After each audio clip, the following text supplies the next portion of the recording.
तो सर्दी तो बच जाएगी, लेकिन ये मेरी पूरी रकम खर्च हो जाएगी। और लालच आया उनके दिमाग में, क्या कुछ ऐसा कर लूं कि इसमें से कुछ गर्म कपड़ा भी आ जाए। नहीं खरीदूंगा तो ये लोग कहेंगे हमने तेरे को कोट खरीदने के लिए दिया था, तूने खरीदा नहीं, क्या कर दिया, तू तो बेईमान आदमी है। तो मैं कुछ कपड़ा भी खरीद लूं और महीने 2 महीने के लिए मेरे चलने का इंतजाम भी हो जाए, कुछ करने चलने का इंतजाम भी हो जाए 50 रुपए में, तो अच्छा रहे। तो बैठे बैठे सोचते रहे सारी रात कि क्या करूं, सस्ता गर्म कपड़ा कहां से खरीद। तो दिमाग में बात आई और शमशान घाट पहुंचे जहाँ मुर्दे जलते।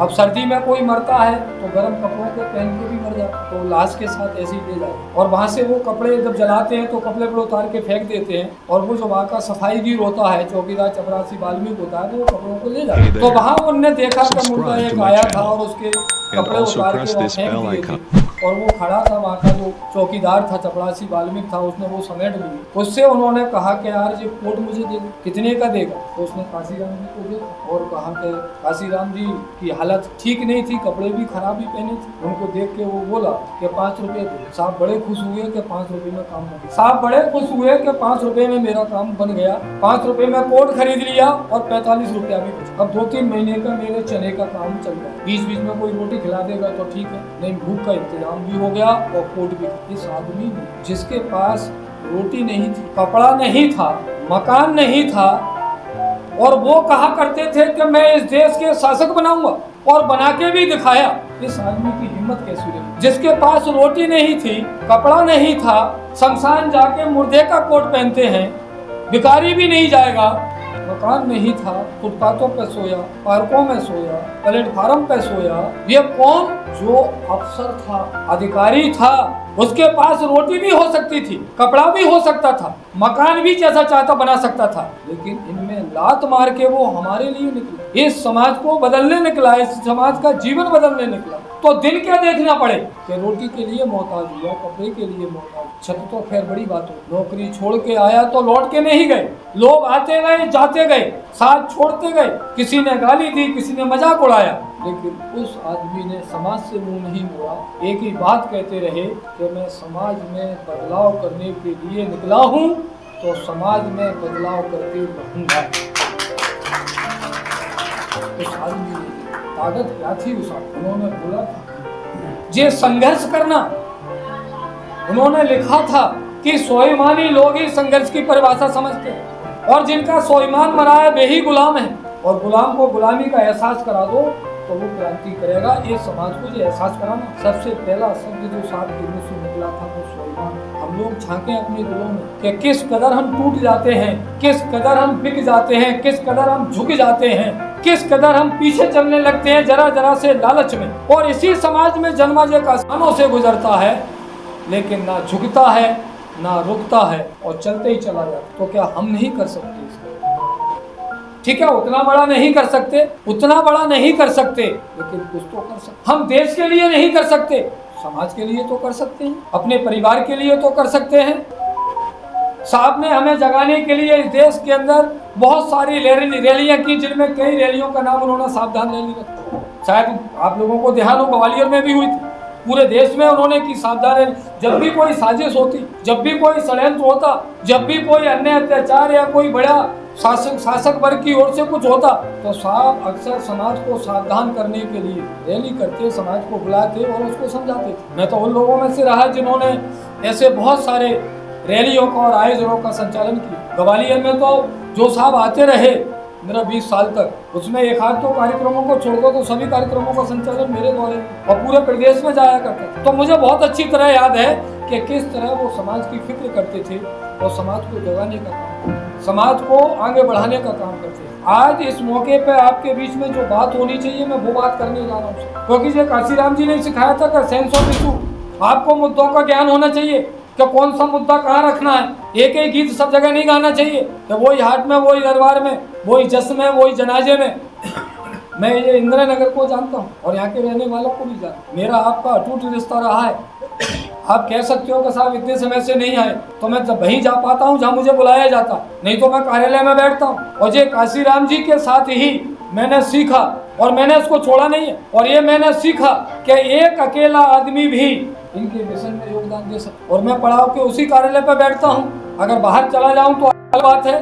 अगर ग्वालियर में सुबोध पंचोली है तो सुबह 7:30-8 बजे निकलकर दिन भर मैं रात तक उसी कार्यालय में बैठता हूँ। जहाँ लोग आते हैं उनकी समस्या, उनकी तकलीफें सुनता हूँ, आवेदन बनाता हूँ, अधिकारियों से बात करता हूँ और उनको भेजता हूँ। बहुत सारे साथी जो यहाँ पर रहते थे, हमारे सम्मानीय रसेनिया जी, बगेरिया जी, लाला राम रहते थे, एक रामदास साहब रहा करते थे, प्रेम बरोनिया जी, ये जो साथ चले उस समय। और भी कई नाम हैं, आप लोगों के चेहरे में जानता हूँ, किसी को भूला नहीं हूँ, नाम भले ही मुझे याद नहीं हो। और मैं आपके बीच में ये कहना चाहता हूँ कि देखिए, जिंदगी का कोई भरोसा नहीं है। उस समय रत्नाकर जी प्रदेश अध्यक्ष हुआ करते थे और वो बीमार हो गए तो उड़ीसा से वो भोपाल आ गए थे। और जिस समय भोपाल आए उसी समय साहब का उड़ीसा जाना हो गया। और साहब ने जब वहाँ देखा कि भाई ये रत्नाकर को मैं यहाँ जिम्मेदारी दे के गया था, वो यहाँ नहीं है, उन्होंने फ़ोन लगा दिया भोपाल में। और उस समय मैं भी वहाँ मौजूद था। वो खाना खा रहे थे, रत्नाकर की दवाई खानी थी, ले आए थे तो कुछ खा रहे थे। उस समय वो फ़ोन चलता था, आज भी चलता है, जिस पर बटन दबा दो तो स्पीकर भी आवाज़ भी आती है, आवाज़ जाती भी। उस समय मोबाइल तो था नहीं। तो साहब का फ़ोन आया, घंटी बजी, पता लगता नहीं था किसका फ़ोन आ गया, उन्होंने वो बटन दबा दिया। तो मैं भी सुनने लगा, साहब की आवाज़ आई। साहब ने कहा, रत्नाकर कहाँ है तू? भोपाल पहुँच गया? उनको पता लग गया था भोपाल। बोले जी सर। कि क्यों चला गया? तो रत्नाकर जी बोले कि साहब बीमार हो गया था, दवा वहाँ पर काम नहीं कर रही थी, तो मुझे यहाँ की डॉक्टर की दवा लगती है, दवा लेने आया। साहब का उधर से जवाब क्या था ये सुनिए। मैं सुन रहा था। साहब बोले, रत्नाकर जब तू मर जाएगा तो तेरी खाल किसी काम नहीं, तेरा शरीर किसी काम, तेरी चमड़ी का जूता भी नहीं बनेगा। जानवर के मरने के बाद उसकी चमड़ी का जूता भी बनेगा। तेरी तभी तक कीमत है जब तक तू जिंदा है। मैं तुझे उड़ीसा छोड़ के गया, तू भोपाल पहुंच गया। साहब ने ये भी नहीं पूछा तू बीमार है, कैसा है, क्या है। उस आदमी के दिमाग में केवल एक ही चीज रहती थी, काम करो, काम करो और काम करो, गिरते पड़ते करो, जिंदा हो मरते काम करो, मरते मरते काम करो, ये समाज के लिए काम करो। इसके अलावा कोई दूसरी चीज उस आदमी के अंदर रहती। एक आपने हमने देखा, जिसने देश को जोड़ के, हमको देश भर में जोड़ के ये देश की उन ताकतों को झुकाने का काम किया जो कभी हमारी तरफ देखा नहीं करती। मैंने देखा है यहाँ के हजीरे ग्वालियर के उन नंबरदारों को जो बड़े बड़े पगड़ियां बांध के अहम से ऊपर चला करते थे, इसी पड़ाव कार्यालय में सब झुका के आया करते थे। ये काशीराम जी की देन थी, उनके आंदोलन चलाने का तरीका था। हमें सीखना चाहिए। काशीराम जी के बाद वापस हम वही पहुंचते जा रहे हैं जहाँ से उन्होंने हमको उठाया था। ना हमने अपना स्वाभिमान बरकरार रखा, ना अपना संघर्ष बरकरार रखा। आज भी हमारी बेटियां रोती हैं, आज भी हमारा रोजगार छीना जाता है। हक अधिकार के लिए कैसे लड़ना है इसका तो होश ही नहीं है। हम एक तंबू लगा के हजीरे पे, फूलबाग पे, लश्कर में 2 दिन के लिए, 3 दिन के लिए, 1 दिन के लिए धरना नहीं दे सकते। समय नहीं है। कहाँ जा रहा है समय? मैं भी आ रहा था यहाँ पे, जब मैं घुस रहा था इंदिरा नगर में, तो जो सीन मैंने देखा, मैंने देश भर में घूमा हुआ आदमी। मध्य प्रदेश के 56,000 गाँव में से मैंने 50,000 तो घूमे ही है। एक साल तक घर नहीं लौटता था मैं। वो साहब के समय पे इस तरह का जीवन जिया। और एक सीन जो हमको नजर आता था, आज भी नजर आता है सब जगह, कि जब भी आप किसी गांव में घुसेंगे, किसी मोहल्ले में घुसेंगे, पहला सीन आपको दिखेगा कि लोग बैठ के ताश खेलो। आप कहीं भी चले जाइए, बदलाव नहीं है। ये पिपरिया साहब इस उम्र में जो लगे हुए हैं, इनके साथ आप चलिए 4 तरफ, लोग आपको टोकेंगे, अरे कहाँ जाते हो, ये तो वैसे ही जाने तो पैसा कमा लिया, डॉक्टर है बड़ा, तुम मरे जाओगे, अपना मजदूरी करो, 4 पैसे कमाओ। इनके चक्कर में तो लोग रोकेंगे। अगर आप इस रास्ते पर चले जो स्वाभिमान का रास्ता है, संघर्ष का रास्ता है, समाज की तरक्की का रास्ता, उस पर चलो, रोकेंगे। जो खेलते रहे लोग, कोई टोकने नहीं जाएगा। क्यों खेल रहा है, उठो। कई बुजुर्ग खेलते हुए मिलेंगे, कई नौजवान मिलेंगे, आप कोने में घूम जाओगे तो कई बच्चे भी मिल जाएंगे। और कोई समाज सुधार समिति, कोई संगठन इनको रोक नहीं पाए। और ये रुकेगा तो तब जब उसके रोकने के सही तरीकों पर हम लोग अमल करेंगे। काशीराम जी ने बताया, देश को बदलने के, शासक को बदलने के, समाज को बदलने के, परिवार को बदलने के, वो सावधान रैलियों के बारे में थोड़ा आप जाने समझें, पढ़े लिखें तो आपके समझ में आएंगी चीज। और उन्हीं का हम पे प्रभाव है कि हम वहाँ बैठते हैं। जो हमारी बहन अभी जो बोल रही थी आपके, कि भाई करना तो हो, कहने से तो काम चलता नहीं। और इसके लिए सबसे ज़्यादा महत्वपूर्ण है समय। जो समय हमारा नाते रिश्तेदारियों में जाता है, जुआ खेलने में जाता है, टीवी और ये मोबाइल, इसका जितना उपयोग किया जाता है उससे कई गुना ज़्यादा दुरुपयोग होता है। और वो लोग रखे बैठे हैं। मैं अक्सर लोगों को दिखाता बताता रहता हूँ कि मेरे पास ये मोबाइल, मुझे आज तक ये स्मार्टफोन की मुझे ज़रूरत ही महसूस नहीं। और इसको मैं देखता हूँ 4 लोग बैठे इसको चालू कर लेते हैं और जो करते रहते, तो बात ही नहीं करते आप, चाहे वो घर के परिवार में बैठे हो, चाहे पड़ोस में बैठे हो, कहीं और चले जाओ। आप 10 लोगों को बुलाइए, 2-4 इसी में लग जाएंगे, फिर आप उनको टोकेंगे तब वो जो देखेंगे आपकी मुझे में लगे रहे। और आप सोचते हो कि इससे कोई बहुत ज्ञान मिलता है। मेरे पास खुद की लाइब्रेरी है, मैं आपको बताऊँ, किताबें पढ़ने और अपने हाथ से लिख लेना। मेरी बात को आपके बीच में कह के जा रहा हूँ, में मुझे अपने महापुरुषों की और पूरे देश में जो भी कुछ होता है, चाहे वो साइकोलॉजी हो, चाहे वो सोशियोलॉजी हो, चाहे वो हिस्ट्री हो, चाहे वो आपका एग्रीकल्चर हो, चाहे इंडस्ट्रीज हो, चाहे आपका हेल्थ हो, चाहे आपकी एजुकेशन हो, किसी भी तरह के विभाग के बारे में आप पूरे देश में जो कुछ भी लिखा पढ़ा किताबें, पुस्तकें, साहित्य, आप उनको पढ़िए और पढ़ के लिखिए। इससे जो ज्ञान अर्जित होगा वो ज्ञान जो मोबाइल कभी नहीं दे सकता। मैं कह रहा हूँ आपसे, कभी नहीं मिल सकता। और वो छूट गया। किताबें पढ़ना लोग छोड़ चुके हैं, बच्चे लिखना छोड़ चुके हैं। ऑनलाइन किस तरह से चलती है, उनको कोई घर में ये नहीं कहता कि ऑनलाइन क्लास पर जो तू पढ़ रहा है, सीख रहा है, ये कागज रखे, इस पर लिख ले 2-4 बार, तो राइटिंग भी सुधर जाएगी, याद ढंग से होगा। तो तकनीकी जरूरी है, लेकिन ये समझ भी होना चाहिए कि तकनीकी का उपयोग क्या है और दुरुपयोग क्या है। इस मोबाइल ने घर तोड़ दिए हैं। साहब एक बात कहा करते थे, आपने उनका मिशन शब्द लिखा है, साहब एक बात बोला करते थे, नारा भी दिया था उन्होंने कि जिसकी जितनी संख्या भारी उसकी उतनी ही सेवा। साहब बोला करते थे कि भाई तुम्हारी जितनी संख्या है उस अनुपात में इस देश में सुई से लेकर हवाई जहाज तक को बंटवाने का काम करो, लड़ाई लड़ो, तुम्हारी सारी लड़ाइयाँ निबट जाएंगी, छोटी जितनी भी। लेकिन हमारा आदमी आज भी, मैं देखता हूँ मेरे पास समस्या रोज आती, आज भी है जो हमारा इंसान है, हमारा भाई है, आज भी वो अपने घर में तनाव लिए बैठा है, रिश्तों में तकरारें हैं, विवाद हैं। मैं इस बात को बहुत जोर दे के कहता हूँ कि एक जमाना था जब हमारे कच्चे मकान हुआ करते थे, वाहन के नाम पर साइकिल घर में होती बड़ी बात हुआ करती थी, लेकिन छोटे कच्चे मकान में कोई चौक होता, चबूतरा होता, उस पर दिन भर बैठ के गप्पे तो हो जाया करती, बातें तो हो जाया करती थी परिवार। वो सब बंद है, पक्के मकान बन चुके हैं, बड़ी गाड़ियां आ गई हैं, अच्छे कपड़े हैं, खाने के लिए भी कोई कमी नहीं है। लेकिन आप सब लोग अपने दिलों पे हाथ रख के पूछना, क्या चैन से खा पाते हो? आपकी बात कर रहा हूं मैं और हर घर की बात कर रहा हूं मैं। आपका कमरा एसी हो सकता है, कूलर लगा हो सकता है, बिजली का जमाना चला गया, आपकी थाली में पहले से अच्छा खाना हो सकता है, लेकिन क्या खा पा रहे हो? मैं कह रहा हूँ नहीं खा पा रहे। और दुख ये भी है कि जिस दर्द के कारण, जिस तकलीफ के कारण नहीं खा पा रहे, उस दर्द को किसी से कह भी नहीं पा रहे। और ये हमारी नाकामी है कि हम अपने समाज का ये विश्वास भी नहीं जीत पाए कि वो हमको अपना दुख बता सके। ये समाज के समाज सेवियों की और समाज संगठन चलाने वाले या जो मुखिया प्रोदा बनते हैं, जो उनकी नाकामी है कि हमारा कोई भाई जिस दिल में दर्द लिए बैठा है, लेकिन वो बता नहीं पा रहा क्योंकि उसको डर है कि उसके दर्द का कोई मजाक ना हो, कोई बदनामी ना करे। अब इस समाज में आंदोलन कैसे खड़ा हो, इस समाज में बदलाव की लड़ाई कैसे लड़ी जाएगी? तो मैं इस मौके पे आपके बीच में कहना चाहता हूँ, साहब काशीराम जी ने एक लाइन बोला करते थे कि जब भी किसी काम को तुम करने निकलो, तुम्हारी तमन्ना सच्ची, अगर तुम्हारी तमन्ना सच्ची है तो रास्ते हजार हैं, और तमन्ना में कोई खोट है तो अगर आज भी हम अपनी तमन्ना सच्ची कर लें, ईमानदारी से कर लें, तो एक ऐसा ग्रुप जगह जगह पे ऐसे लोग तैयार किए जा सकते हैं।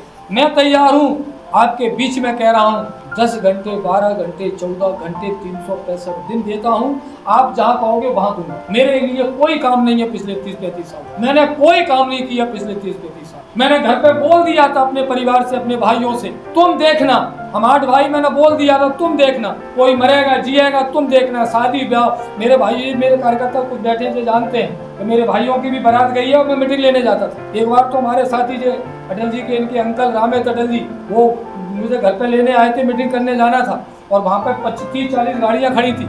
मेरा भाई है इंजीनियर सुनील पंचोली, BSNL में इंजीनियर, उसकी बारात जा रही थी झांसी, और वो मैं वहाँ खड़ा था, वो आ गया, मैं गाड़ी में बैठा, उसने पूछी भाई साहब ये क्या हो रहा है? मैंने कही वो शादी है, मेरे भाई की बारात जा रही है। तो वो चौंक गया कि आपके भाई की बारात जा रही, तो मैं फ्री हूँ।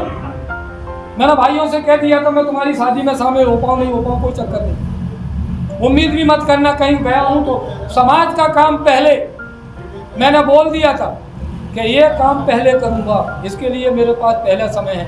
तो मैं आपसे कह रहा हूँ कि आज ज़रूरत है हमें कि हम ऐसे ग्रुप बनाएं, ऐसे लोग तैयार करें जो सामूहिक रूप से समाज को संरक्षण दें और परिवारों को संरक्षण दें। अब परिवारों की जिम्मेदारी परिवार के मुखिया के ऊपर छोड़ने का समय नहीं है, मैं कह रहा हूँ वो नहीं संभाल पाएगा। मैं चुनौती के दे रहा हूँ इस बात की। वो बेबस है अपने बच्चों के सामने, अपने रिश्तों के सामने वो मुखिया बेबस है। नहीं सुन रहे उसके बच्चे, नहीं सुन रही उसकी बहुएं, नहीं सुन रहे उसके नाती को। आप सामूहिक रूप से प्रयास करेंगे तो हो सकता है वो सुनेंगे। और अगर ये काम हमने कर दिया ना, तो जो मेरे जो बुजुर्ग साथी बैठे हैं ना, अगर ये काम आपने कर दिया, काशीराम साहब का जन्मदिन मना रहे हैं, बदलाव की बात कर रहे हैं, अगर ये काम हमने कर दिया ना कि लोग, हमने विश्वास इतना जीत लिया कि लोग अपना दर्द हमसे कहने लगे और हम उनके दर्द का मान रखें, गर्मा रखें, मर्यादा रखें, अगर ये हमने कर दिया ना, तो मैं कह रहा हूँ अगली पीढ़ी इन समाजों में से ऐसे निकल के जाएगी कि ये समाज सजग भी होगा, सशक्त भी होगा और शासक भी होगा। कोई रोक नहीं सकता इन समाज, अगर ये काम हमें, नहीं तो मुश्किल है बहुत। और घरों में है, खून में है, रिश्तों में से तकलीफें। जरूरत है साथियों एक सामूहिक प्रयास, एक सामूहिक कोशिश आप और हम मिलकर कर सकते, आप और हम मिलकर कर सकते हैं। चूंकि मैं इस क्षेत्र में आया हूँ तो इस क्षेत्र की समस्याओं को ध्यान में रखें, आप और हम कर सकते हैं। हम एक दूसरे के दर्द का ख्याल भी रखें और सम्मान भी तो दूर भी कर लेंगे। कुछ नहीं होगा। ये पढ़ लिख कर हमारे बच्चे जो पढ़ लिख कर कोई अधिकारी कुछ बन भी रहे हैं कमा के, लेकिन उनकी अपनी जिंदगियां ऐसी हो जाती हैं कि माता पिता जो पूरा जीवन लगा बैठते हैं, कमाई लगा बैठते हैं, वो भी बेबस रह जाते, सम्मान को भी तरस रहे हैं। मैंने ये देखा है, मेरे पास आके लोग कहते हैं मैंने कुछ विश्वास जीता है, लोग लिख लिख के दे जाते हैं। ऐसे दर्द भी हैं जो वो कह नहीं पाते। बेटियां आती हैं, बहनें आती हैं, वो कह नहीं पाती तो झिझकती हैं, तो कह देता हूँ लिख के दे जाओ मुझे। इतने लखे रखे 1.5 लाख समस्याओं को तो रिकॉर्ड है हमारे कारण। 1.5 लाख समस्याएं कितनी होती है बताया आपको? एक समस्या रोज की कोई निपटाएगा तो 400 साल लगेंगे। 400 साल, इतना काम रात दिन हमने 40 साल में किया है। जो 400 साल, इतना अनुभव है हम लोगों को। इसलिए कह रहा हूँ कि मुझे कहने की जरूरत नहीं है मुझसे, मैं जानता हूँ आपकी तकलीफ, आपकी परेशानी, लेकिन आप कोशिश नहीं करते, निकलते नहीं हो, साथ में बैठते नहीं। मैं अभी भी जब आ रहा था तो मैं इनसे बोल रहा था, धर्मेंद्र से, उमरिया जी से, मैंने कहा यार ये डॉक्टर साहब से बात करना, पिपरिया साहब से, कि ये कार्यक्रम वगैरह जो अपन कर रहे हैं ये तो ठीक है, लेकिन अपन लोग अलग से बैठ के कुछ रणनीतियाँ बनाएं, कुछ उन पर चर्चा करें और समाज के जागरूक लोग, संगठन के लोग बैठ गए कि हमें किस लाइन पर किस तरीके से हमें बेहतर से बेहतर काम करना चाहिए। अब जो छोटी मोटी ताकतें हमारे हाथ में, उनका सदुपयोग करना चाहिए। मैं अभी बोल रहा था, मेरी यही चिंता, आप और हम मिलकर साथियों इस काम को कर सकते, बिल्कुल कर सकते हैं, कोई कमी नहीं है। आप योग्य लोग हैं, काबिल लोग हैं, हम लोग कर सकते। अंत में मैं ज़्यादा कुछ नहीं कहूँगा।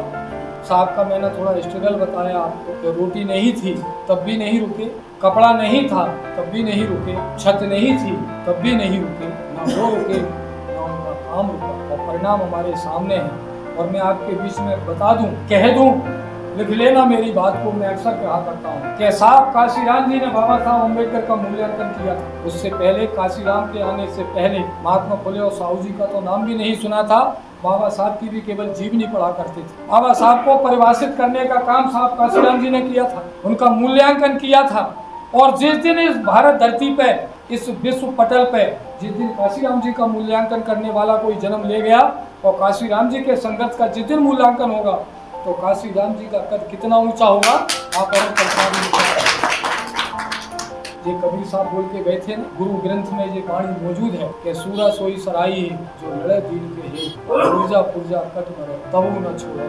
कबीर साहब ने बोला था कि अगर तुम्हें सराहना है, साथ देना है, किसी को गले लगाना है, तो ऐसे को लगाइए जो and also press this bell icon. और लड़े तो ऐसा लड़े, मैदान में उतरे तो ऐसा उतरे कि जब तक सांस में सांस रहे, मैदान छोड़ के न जाए, पीठ दिखा के न जाए। ये कबीर साहब बोल के गए हैं और इनके इस लाइन पे काशीराम जी को दिखे। अंत में चूंकि आप काशीराम जी को आपने देखा है और जाना है, उनकी याद आती है? काशीराम जी की याद आती है? थोड़ा बताओ मुझे, हाथ उठाओ, याद आती है काशीराम जी की? कभी तो मैंने कुछ लाइनें लिखी हैं, अभी लिखी है परसों।